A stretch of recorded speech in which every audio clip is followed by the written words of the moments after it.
Hello, everyone. Dr. Allen here. Hope you're having a great week. Um, Man, we're just kind of flying into it. We're getting ready to start week 4. I'm recording this actually on Saturday afternoon. I believe it is. Let's just sneak a peek down here, the 13th. A few things before I get rolling into the content this week. I promise you I will. I always say I'm going to try to make it somewhat speedy, and I always end up saying 50 minutes and it ends up being 20.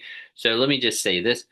One, should have everything from week 2. I'm always operating. I'm recording week 4, and I'm usually you're probably should be working, hopefully, or finished up with week 3. That's the Google Classroom. I should have all the stuff from week 2 posted and graded no later than tomorrow. I think the only thing left is to finish up a few of the websites. I just haven't released the grades. They've looked great so far. If you're watching this before the release, hopefully not, but just in case I'm a little slow on that. Thank you also for the patience. I usually try to operate like once things are due on Sunday, I give myself a week. So when the Google Classrooms are in on Sunday at 11:59, I try to have them done by the following Sunday. Sometimes that happens, sometimes it doesn't, depending what's going on with the field, what's how many observations and such. Long story short, everything from week 2 should be up. Everything has looked great so far that's been submitted.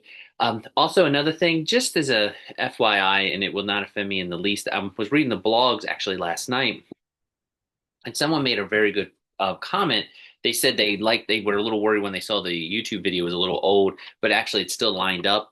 That's awesome. But if you see something that you think doesn't quite mesh anymore, this technology evolves so fast sometimes. If there's a video you don't think works very well or is a little confusing, just email me.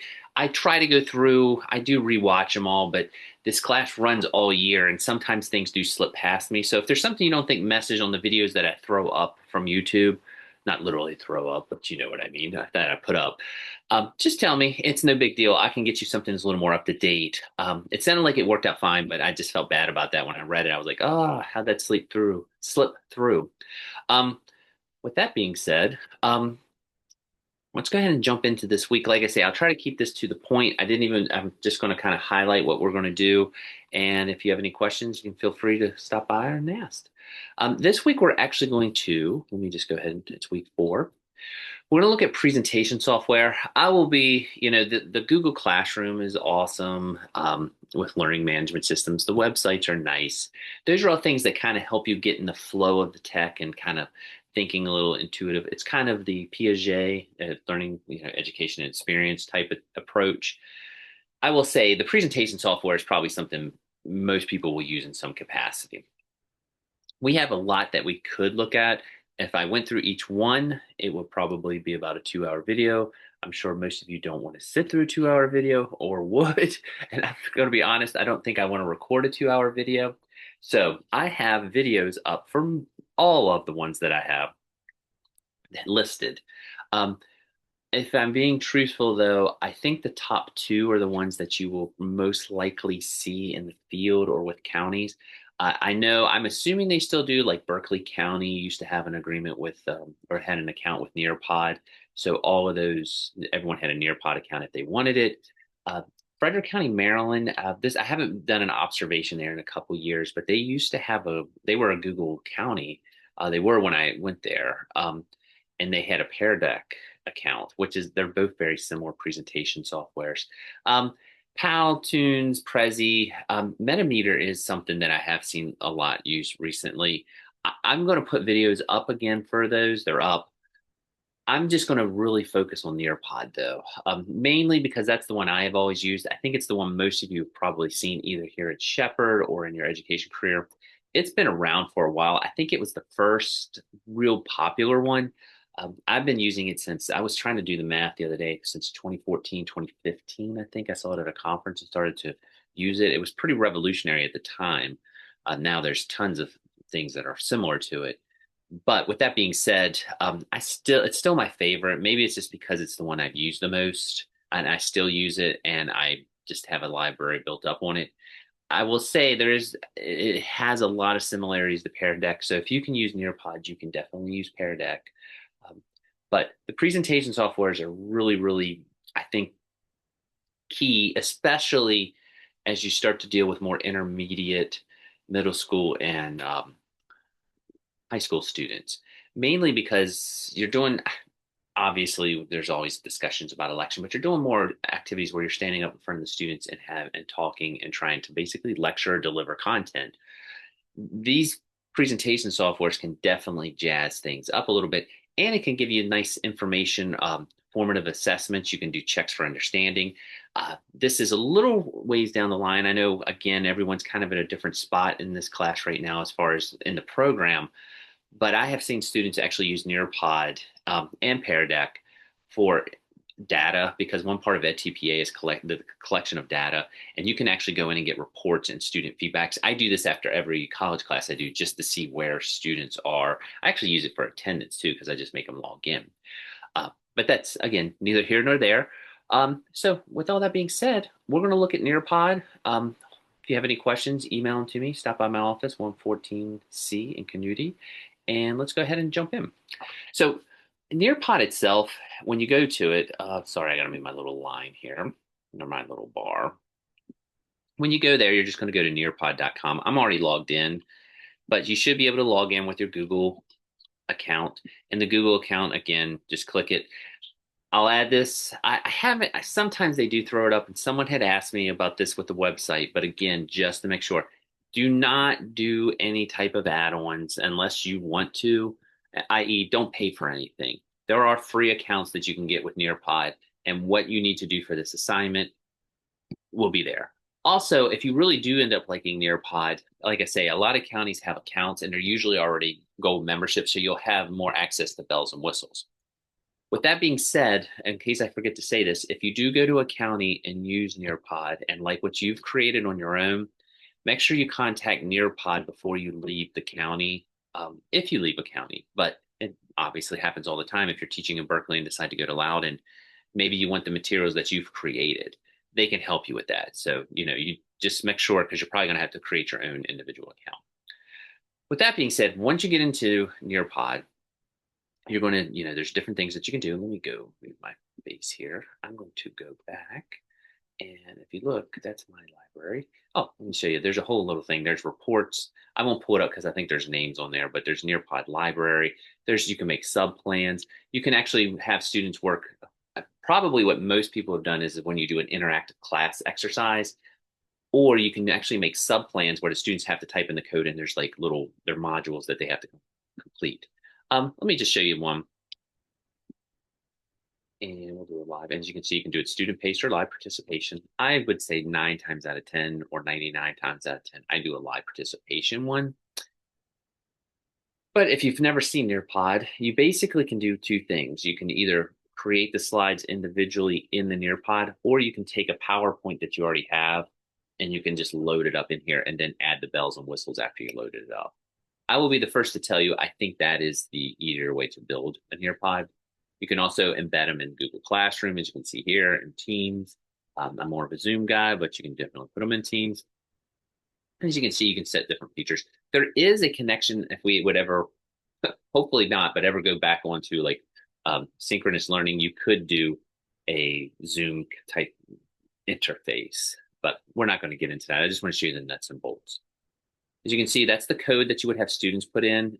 I always put it up on the board in case it went down, and it's also right here. You can also click it and it pops back up, because it will never fail that someone's going to ask you for the code. But as you can see, this is a presentation I did a few years ago. I still used it. I liked it because it has a cloud feature. You can just go in there and pull stuff up. I'm at my home computer. It's a little slow, but as you can see, I put this little thing in there. It's like, what is the first thing that you hear when you think of the word West Virginia? And on this cork board, a bunch of sticky notes will pop up. Students can heart them or like them as they go and things like that. It's just going to show you a few. You can do word things. This was a little bit on our education system in West Virginia. I'm not going to do the presentation, but as you can see, you can do little quiz questions. That's what makes Nearpod nice, is you can add those little, like I say, those formative checks. And I was just going to show you, you can do drawing exercises. I kind of kept it straightforward on this one, I believe, but you can do drawing. There's one called, if you've ever seen, it's called Time to Climb, where students have to answer questions and they kind of race up. Blooket kind of has made an industry of that type of exercise, but I do think Time to Climb was before Blooket in Nearpod. Blookets just does it a little better now. There's more questions. I was hoping they had a drawing one on here, but where you can actually have students draw responses and stuff. I didn't have one on there, but that's kind of how it goes. We're going to go ahead. Do you want to leave this session? You can zoom in. Yep, we'll go out there. Let me see if I got another one in here. Sorry, it's pretty slow. Very slow. Super, super slow. Here we go. All righty. If you go in here, there's also a library. I kind of skimmed over that, but there are pre-made Nearpods if you want to check them out. Some do cost money, but again, there's some old ones that I have here. These were free ones. A lot of them used to be free, so I downloaded them. Like this article is a Confederation one I've had. Well, you can see from 2015. It's just one that I liked, and I used it with my students. But if you go here, let's go. All right, we're going to create a lesson. Left here. And we're going to create from scratch. And when you go there, and I'll also have a YouTube video up just in case it's a little more polished than what I'm doing here. And maybe not as slow, my slow computer. But as you can see, you should come to this screen. And from here, you can start uploading stuff and all the bells and whistles. I'm going to actually do this. And I mentioned this. I mentioned you can do one of two things. You can either do this and create slides individually and just click right there and type them. I think that is probably one of Nearpod's aspects. I don't think making the slides is as polished as if you use like Google Slides or PowerPoint or anything like that. So what I normally do is just go and make the PowerPoint separately. And let me go up here. I'm going to shrink this just a tad. I did prep a little bit here. I'm going to use a country comparison. As you can see there, you can drop things in. I'm going to drop in as PDF, and it's going to ask me the question, create as a PDF viewer or individual slides. I'm going to click individual slides, and it's loaded up. And if you're going to watch, again, I don't know how fast this is going to be, but oh, there it is. It loaded them up. Don't worry, they're not the prettiest things. That's actually a PDF that just went on there, and it's, I think you'll get the point. Those were note pages, but it just loads them up. So if you do a PowerPoint and just load it up, it'll load those things right up there. Now, here's the big part. When you go here, if you click, there's different things you can add in there to kind of boost it up for that formative assessment. So if you want to put images, if you want to put an audio, if you want to put interactive videos, there's all of this is in here, and you can experiment with whatever you want. And I'll go over the assignment. There's VR trips. I'll jump back and show you that, the VR and stuff here in a sec. But if you go back, there's time to climb. But I want you to add 3 different aspects. I'll show you again on the assignment, but you can pick multiple choice. And if we did something like, nice if this was a little faster this morning. I think I might be meeting with bandwidth with someone in my home, my son. He's online, but we'll see. All right. We go here, and if we type in, let's just say which country had the highest test scores in last Singapore, Finland, China, we'll do the US. And that's my question. You can do add images if you want, but I'm going to save that. Whoops, what did I not put there? Oh, I needed a correct answer. It's actually Singapore. We'll save it. And it should load it up. Now, what will happen, anything you add from this spot, you can move wherever you want it. So maybe I was going to do that as a little bit of a pre-assessment or something like that. You would just put it right there. Again, there's tons of them. Let me click this again just to show you. And there's other ones on there. There's drawing. There's poll. There's that one with the cork board. That's the collaboration. You can ask open-ended questions. I could have done that other question as a poll. Would have been no big deal. Draw is one that when I was in middle school, I used a lot. Students seem to like it. You can add images and have them identify like things on a map. I used to use it as things like that. So you could insert an image and then have them circle things. Um, but if you add this one, so you can see you can just draw. Um, but again, you can add images as you can see. So if I wanted to do something like yeah, it's already drawn on it, but that's okay. I could add it and slowly, and then I could have the students like identify once it's on there. Background, oh, leave it blank. That's okay. And it's there. Now we'll go back and they can circle. So you can do things like that with it. And again, you would just save it. And again, you could make these slides individually. Like here, I just put in a PDF just to kind of show you. Probably wasn't the prettiest PDF, but you know. Let's see. Oh, there we go. Sorry, this is not the system. This is definitely my computer. I think it's just having a little slow time. Oh, I must have accidentally hit it. We'll get out of there. There we go. Sorry, that was nothing. Grab it, and then you just move it. There you go. You can put it wherever. But that's Nearpod. It's like I say, nothing too complex, and then you just hit save, and it'll go on there. And you can, like I say, create your free account.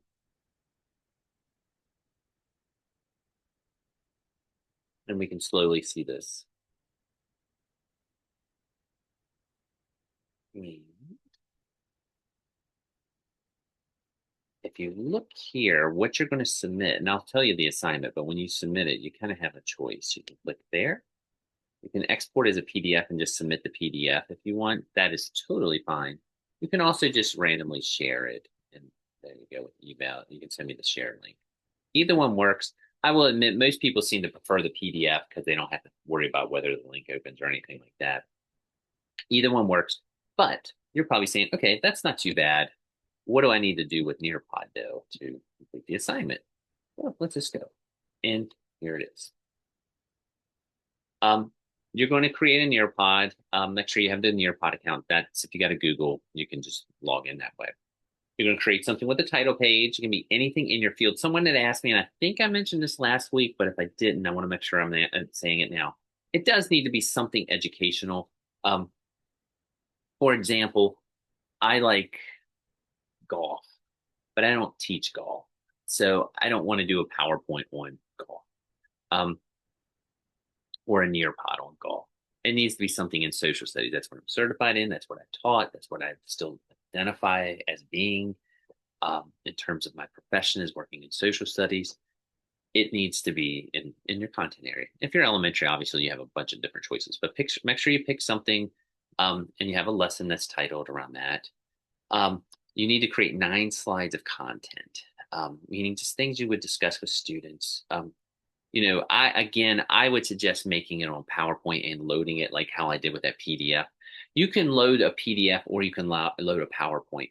The other thing is with Nearpod, and it's gotten a little better, but really making corrections on a Nearpod slide is kind of complicated. So it's just easier to have the PowerPoint, and if you have any typos or anything, you can fix it there before you load it on. It's just smoother as far as content typing. Load it on that page where you make it, where it says create on your own, and then you need to have 3 of the bells and whistles. You need to have the poll, you need to have a slide, and you need to have a quiz. I don't care. Those were the old free things. They've expanded what is free now. So if you want to do different things that are free, as long as you have 3 different bells and whistles in there, I'm fine with it. And then you're just going to download the PDF, which I'll see the bells and whistles on there, or send me the link. Make sure you put it on a Word document and submit it. You'll be done. Like I say, I like Nearpod. I think it's pretty easy to use. It's not perfect, and there are things that Pear Deck does that it might be a little better. Like I think they have better graphs, and like at least when I've fooled with it, I like some of the things that they did related to like they'd have more like Venn diagrams you could insert. things like that. And it's got a nicer Google compatibility, I think, in some regards, at least it used to. But I've been pretty loyal to Nearpod. I think it's one that most people will be familiar with.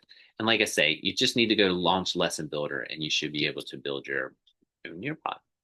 And with that being said, that's this week. I will have a smoother video also posted for Nearpod just in case you need it. There's one right here actually that talks about it. Should be up. Slowly it'll be up. There you go. And she talks about it there. And also, if you're really interested, you can watch this Pear Deck versus Nearpod video. It's actually kind of interesting. And I should add this, if you really know you're going to go to a school district that has Pear Deck and you would rather do a Pear Deck than a Nearpod, I'm fine with that. Just do me a favor, don't go outside of that Nearpod or Pear Deck stratosphere. There's a lot of other cool tools. I'm just most familiar with those two, so I'm going to kind of stay in that lane, at least for this week. I would suggest if you have time to check out the Mentimeter. I've seen some people use that. I've actually used it in some of my classes. It is almost all bells and whistles. It has like word clouds you can put in so you can get instant feedback that way. It has polling. And in some ways, I kind of like it because the beauty is in its simplicity. I'll probably say that a few times, but I do like that it's just like, we are bells and whistles. Here you go. Boom, boom, boom, boom. So for the week, you got to do your presentation, either a Nearpod or Pear Deck, discussion 4 on Tech Like a Pirate readings, and blog form. And that should do the week. Again, work has been great. If you have any questions, contact me anytime. I am going to go ahead and stop this recording. And again, sorry the computer was a little slow there, but I think everything pulled up like it needed to. So with that being said, hope you have a great week and contact if you have any questions. Again, work has been really good though. I appreciate it. So talk to you later. Hope everyone's at least getting to enjoy the weather also.